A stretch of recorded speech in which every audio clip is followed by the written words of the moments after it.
Oke, selamat siang. Assalamualaikum warahmatullahi wabarakatuh.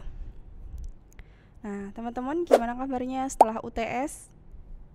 UTS-nya lancar ya? Itu sebagian besar kan udah kuis setiap hari kita, cuman beberapa yang soal-soalnya baru.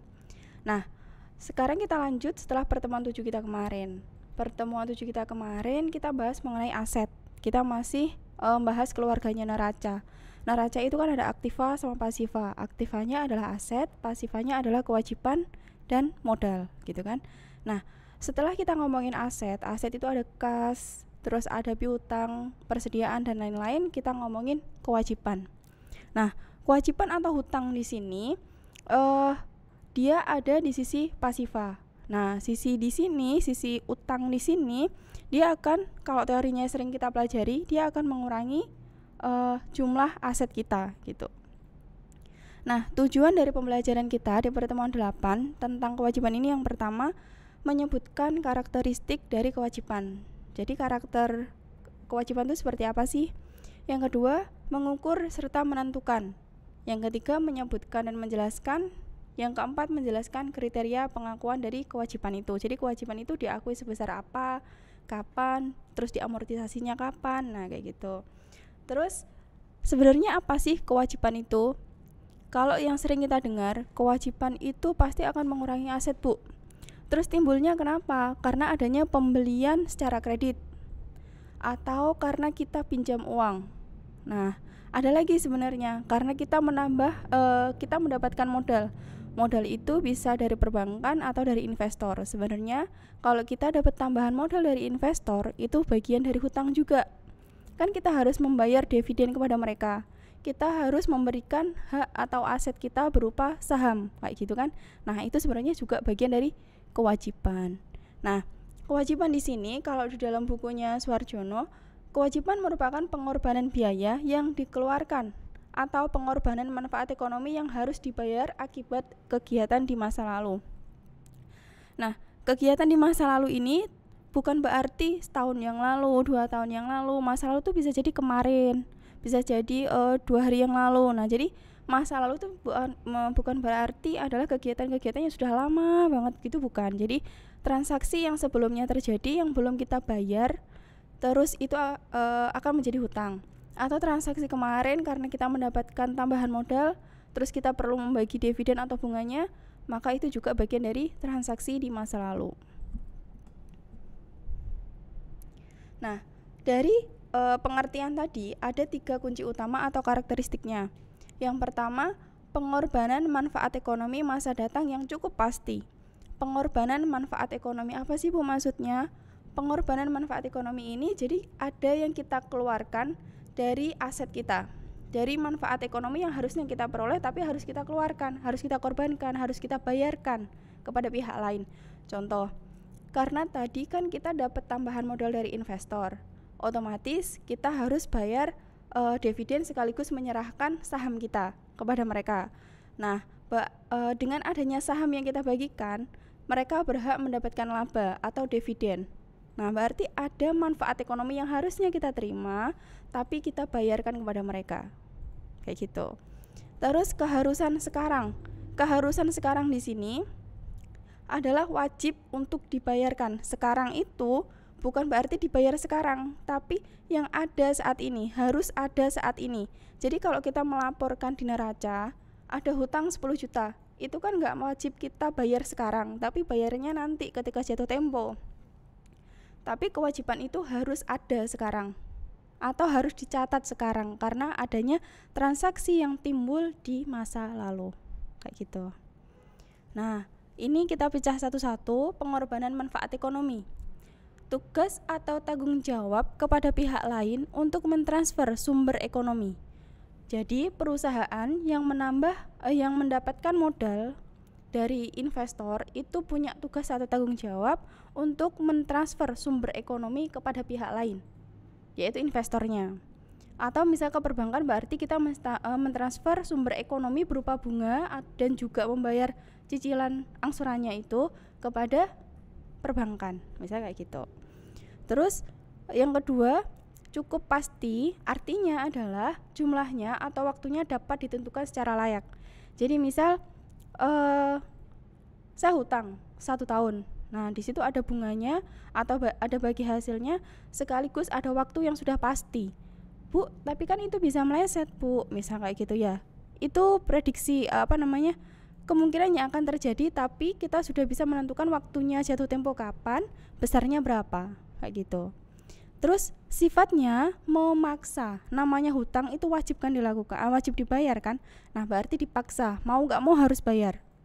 Gitu. Kalau misal perbankan atau mungkin kalau misalnya investor terus dia nggak dapat laba, apakah dia punya kewajiban untuk membayar bunganya, misalnya kayak gitu.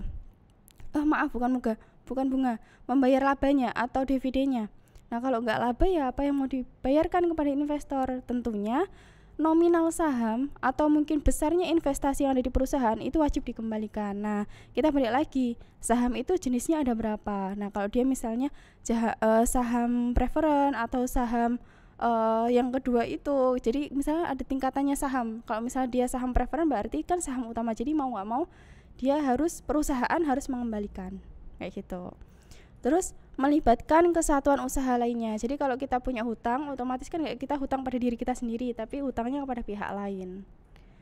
Keharusan sekarang. Nah, kita balik lagi. Keharusan di sini bukan berarti harus dibayar saat ini. Namun, kewajiban ini harus dicatat. Contohnya di sini ada di neraca. Kalau kita melaporkan hutang itu kan ada di neraca toh.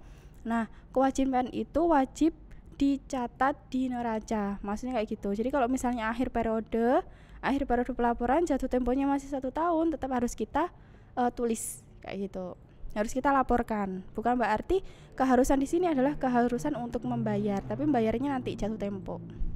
Keharusan untuk dicatat kayak gitu. Nah, jenisnya di sini ada 4. Yang pertama, kewajiban yang timbul akibat kontraktual. Kewajiban yang harus dibayar akibat adanya kontraktual. Itu apa, Bu, maksudnya?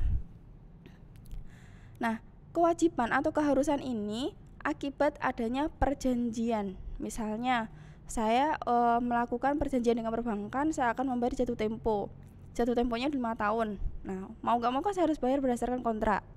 Terus, contohnya lagi, karena adanya kebijakan pemerintah, misal saya wajib bayar pajak, berarti kan saya punya hutang pajak. Kalau misalnya ada laba, tergantung ya UMKM atau usahanya apa kayak gitu kan. Kalau misalnya dia UMKM berarti 0,5% gitu kan dari peredaran bruto dia wajib bayar. Nah, terus kalau misalnya konstruktif, itu contohnya saya itu punya usaha.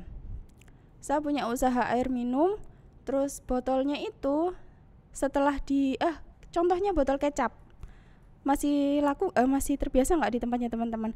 Kalau misalnya kita beli kecap yang botolan yang pakainya kaca itu, kalau misalnya kita mau beli kan cukup isi ulang. Nah, kayak gitu. Jadi ada kayak beli kembali alatnya gitu loh. Jadi kalau misalnya kita beli tinggal isi ulang aja. Nah, terus demi keadilan. Kalau keharusan ini demi keadilan itu biasanya sebenarnya nggak wajib-wajib banget, tapi kewajibannya itu kayak tertanggung secara moral. Kalau misalnya saya itu usaha yang menghasilkan limbahnya cukup besar dan itu pengaruhnya terhadap lingkungannya cukup besar juga, saya nggak memberikan bantuan apapun, misalnya saya nggak ngasih perawatan lingkungan, saya nggak ngasih petugas kebersihan yang lebih, itu kan juga tanggung jawab secara moral kayak gitu, kewajiban moralku, tapi nggak ada secara tertulis terikat, itu nggak ada. Itu namanya demi keadilan. Terus yang bergantung, ini yang paling gampang, contohnya seperti bagi hasil.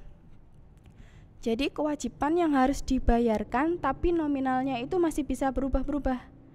Nah, kalau misalnya kita teman-teman mungkin dulu pernah ya yang perbankan syariah itu, misalnya kita pinjam itu kan tidak berdasarkan bunga, tapi berdasarkan bagi hasil kalau pinjaman kita untuk wirausaha kayak gitu. Nah, bagi hasil itulah yang masih fluktuatif, itu yang disebut dengan kewajiban yang harus dibayarkan bergantung kayak gitu. Kalau misalnya usahanya bangkrut ya mau dibayar kayak gimana kan nggak bisa juga gitu. Terus transaksi, jadi kewajiban itu juga punya karakteristik akibat adanya transaksi di masa lalu.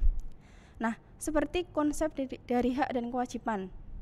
tidak ada hak tanpa kewajiban dan tidak ada kewajiban tanpa hak. Jadi kalau misalnya kita itu lagi bekerja, terus kita menuntut hak kita, terus kita nggak melaksanakan kewajiban, otomatis kan nggak pas. Tapi ataupun sebaliknya, kita melaksanakan kewajiban tapi kita nggak mendapatkan hak kita, nah itu kan juga nggak pas. Jadi hak sama kewajiban kayak gitu. Terus ini contoh ya, kayak alurnya dari cerminan aset. Jadi misalnya yang bagian atas ini asetnya, nggak muncul ya di situ. Nah, aset, misalnya aset ini kan masih miliknya perusahaan, yang bawahnya ini adalah kewajiban. Nah, yang bagian penguasaan atau pengendalian sekarang, aset yang saya miliki saat ini. Terus karena ini saya butuh tambahan modal, maka ada investor datang mau ngasih dana ke saya. Terus karena saya dikasih dana, tambahan dana, maka akan menimbulkan aset ini sebagai karena saya tidak punya yang lain kecuali aset perusahaan, maka saya jaminkan aset saya tadi. Nah, sehingga di masa mendatang aset yang saya miliki sebagai jaminan atau mungkin saham yang saya jual kepada investor di masa mendatang itu akan dimiliki oleh investor, akan diklaim oleh investor, sehingga investor akan memperoleh manfaat ekonomi dan saya akan mengorbankan manfaat ekonomi. Nah, investor memperoleh, saya mengorbankan. Kalau saya mengorbankan manfaat ekonomi, berarti saya menyerahkan saham saya tadi, sekaligus saya harus membayarkan dividen kepada mereka, saya harus membayarkan laba kepada mereka. Yang mereka, karena dia sudah membeli, mereka punya hak, punya kewenangan, punya klaim atas perusahaan saya misal. Terus mereka juga berhak mendapatkan dividen dari saya, misal kayak gitu. Nah, yang selanjutnya karakteristik pendukung lainnya. Jadi tadi ada utama, sekarang pendukungnya. Melibatkan pembayaran kas, hutang dibayar dengan kas kayak gitu. Bu, bukannya kemarin itu misalnya dibayarnya pakai barang, bisa nggak Bu? Saya belinya laptop, saya bayarnya pakai misalnya laptop lain atau kayak gimana kayak gitu, saya bayar dengan barang misalnya kayak gitu Bu. Tentunya kalau kita bayar dengan barang itu pun harus kita nominalkan kan, kita harus hitung berapa aset yang kita peroleh sama aset yang kita keluarkan. Nah, jadi kita nominalkan kayak gitu. Terus identitas terbayar jelas, berkekuatan hukum atau dapat dipaksakan secara hukum. Nah, pengukuran kewajiban, sekarang diukur nilainya dari kewajiban itu berapa.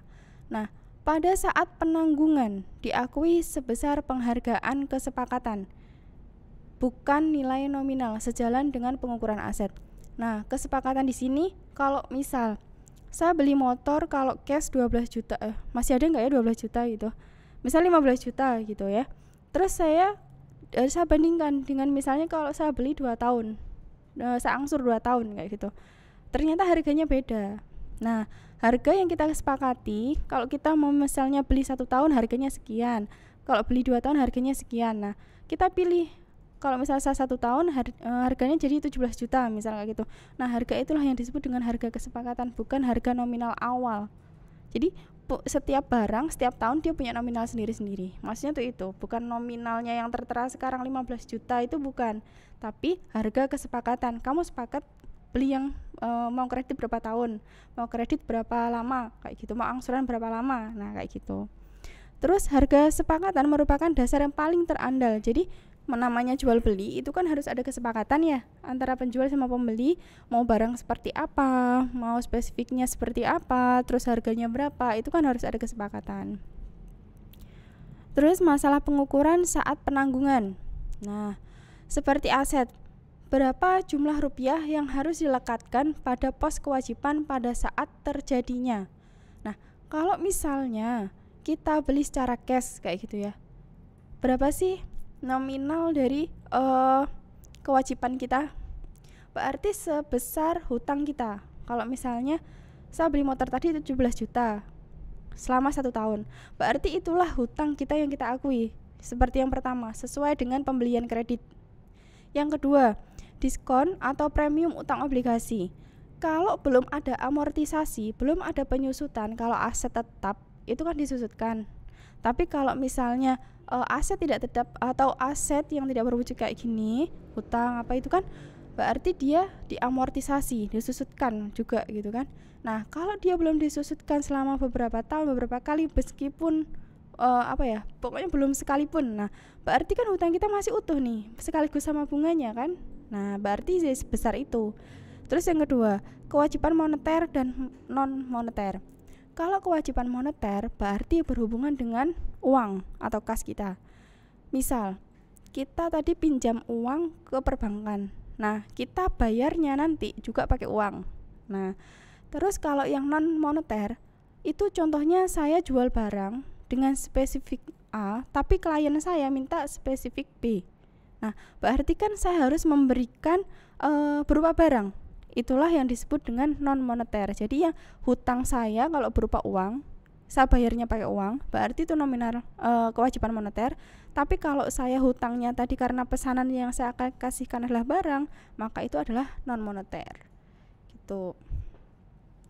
Nah, timbul akibat kontrak dengan pembayaran penuh dari nilai kontrak di awal. Terus tahap perlakuannya, di situ ada pengukuran berapa nilainya, terus ditelusuri angsurannya berapa, lunasnya sampai kapan. Ini ada di sini. Nah, jadi kalau misalnya NSP itu adalah nilai pembayarannya. Nah, nilai dalam berbagai tahap. Kalau misalnya NSP nilai nilai pinjaman di awal, itu kan belum ada yang berkurang sama sekali kan. Jadi pengurangnya itu masih 0, belum ada angsuran sama sekali, masih kayak gitu. Jadi hutangnya masih utuh 1 juta misalnya. Terus diangsur di bulan kedua. Karena yang pertama tadi sudah diangsur 200.000 misal, berarti sisanya tinggal 800. Berapa nilai utangnya, pinjamannya kayak gitu ya. Penilaiannya berapa? Oh, tinggal 800 dan lain-lain. Lama-kelamaan hutang itu jumlahnya akan turun dalam kurun waktu 4 tahun misalnya. Kalau di sini contohnya kayak gitu. Terus nama lain, ini beberapa istilah-istilah dalam suatu nama lain dari kewajiban.